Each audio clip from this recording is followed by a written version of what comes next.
Most important thing നമ്മൾ ആദ്യം അറിയേണ്ടത് ഏതൊരു മാർഷൽ ആർട്ട് പഠിക്കുമ്പോഴും അതിന് പ്രാക്ടിക്കാലിറ്റി ഉണ്ടായിരിക്കും. അല്ല ജസ്റ്റ് ഫ്ലാഷി മൂവുകൾ ഫ്ലവറി മൂവ്സ് ചെയ്യാന്നുള്ളതല്ല ഇമ്പോർട്ടൻറ്റ്. മോർ ദാൻ ആ ചെയ്യുന്ന മൂവ്മെന്റിൽ എത്രത്തോളം നമുക്ക് ഒരു റിയൽ ഫൈറ്റിംഗ് സിറ്റുവേഷൻ നമുക്ക് അപ്ലൈ ചെയ്യാം. That's number 1.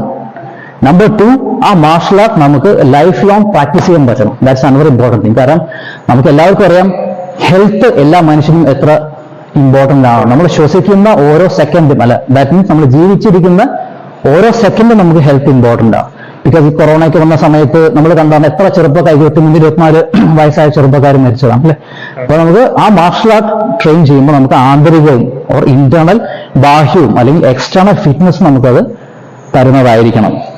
അപ്പോൾ നമ്മൾ ഏതൊരു ആർട്ട് പഠിക്കുമ്പോൾ 2 കാര്യം ശ്രദ്ധിക്കുക. ആ ആർട്ട് നമുക്ക് ലൈഫ് ലോങ് പഠിക്കാൻ പറ്റുന്നു, നമ്പർ 1.